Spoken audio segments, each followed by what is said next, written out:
Xbox just won the console war against PS5, and it's not in a way you might think. The new age of AAA consoles have risen, and with that, a whole new competition. Not in specs or hardware, but pure gaming potential. What I mean by that is the games that each console offers, and what console has the better system in place to play those games. In this case, we have Xbox Gamepass and PS5 exclusives. Which is the better way to play these AAA games? Well, as usual, there is more than one answer, and it's a bit complicated.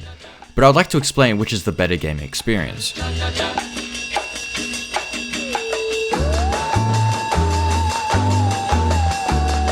Many like to think that PlayStation has always won over Xbox when it comes to gaming exclusives or gaming potential. Especially when it comes to the PS3, PS4, or even PS5, Sony has always had strong games on their side for generations, but I really believe that PlayStation has met their match. Over the last 8 years or so, Sony has emerged as the godfather of AAA games, and Xbox is struggling to stay up. Fortunately for Microsoft, it has made a number of wise investments in order to regain some ground. Microsoft currently owns Obsidian, Mojang, Ninja Theory, The Coalition, and most importantly Bethesda, which owns Machine Games, Bethesda Game Studios, Arcane Studios, and id Software. These tactical purchases are now starting to pay off, with a bunch of games from several of these studios launching over the course of this year and the next. While Sony seems happy to stick to its guns, it feels like Xbox is hungry. It's finished doing an extended, Rocky-esque training montage and is now ducking under the top rope. For the third year running, Sony has chose to opt out of E3. It's a decision that makes sense. E3 isn't exactly what it was, and Sony doesn't need to pay the privilege of showing its games. It can do that in its own time with its State of the Play digital shows.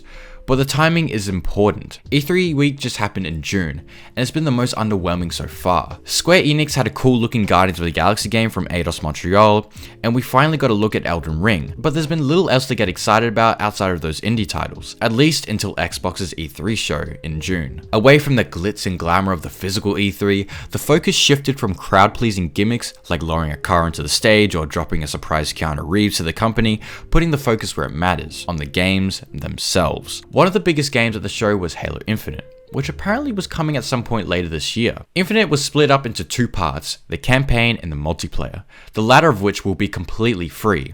The Outer Worlds 2, which was also announced, and though a little was shown, another Obsidian RPG coming exclusively to the Xbox and PC is enough to get the blood pumping. We also got a little tease of Starfield, a spacefaring RPG from the creator of Skyrim, a co-op shooter called Contraband from Avalanche, a gorgeous look at Forza Horizon 5, a glimpse at the FPS of Stalker 2, and a tease of the upcoming vampire-based squad shooter from Arcane Studios, which was known as Redfall. Outside of those were updates promised for existing games and a range of announcements for the games that are coming to Game Pass. That's right, we're talking about Xbox Game Pass. These games were also known as Atomic Heart, Yakuza Like the Dragon, Hades, and is getting generally ridiculous.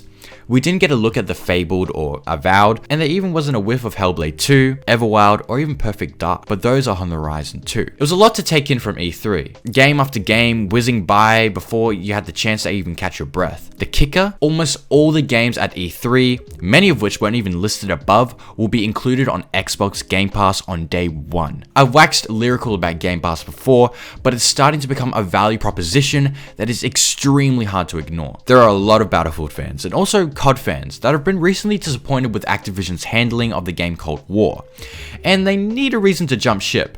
Well, the new Battlefield game has really tried to convince those unfaithful to Activision's handling to go towards DICE and EA with Battlefield 2042. And guess what? To reward their decision, they will be gifted with 2042 being on Game Pass day one.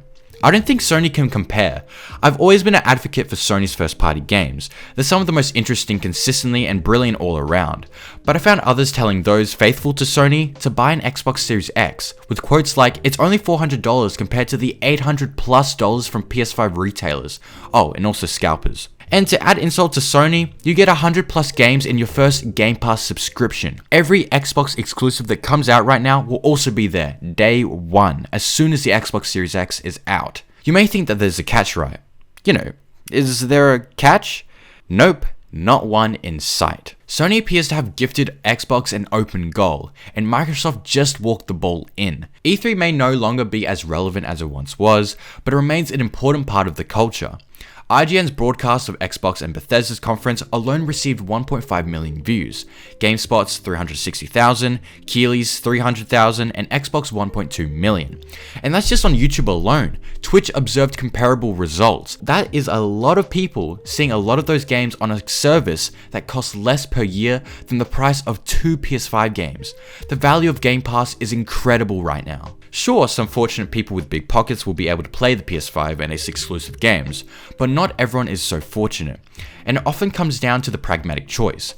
Which console will I get the most enjoyment out of for the money? And yes, the PS5 is the best place to play exclusive games right now, and also has the best performance, but the future of Xbox looks incredible. Do you want to get a PS5 and buy 2 games for over $800? Or would you rather pay $499 and get 100 plus games, as well as access to everything Xbox releases in the future? It's starting to become a rhetorical question, and I believe that it's only a matter of time before Sony is forced to play catch up and create its own take on Game Pass that isn't PlayStation now. The days of PS5 being the king of value and the best exclusives are numbered, and it's only a matter of time till Xbox takes the crown for the best value. Sony still has a lot of work to do. I can't wait to see what is in store for Xbox, as their Game Pass library is about to be the ultimate gaming service, and the sole reason why many would want to choose an Xbox Series X over PS5 right now. This has been Nathan Hines, and I hope to see you all in the next video.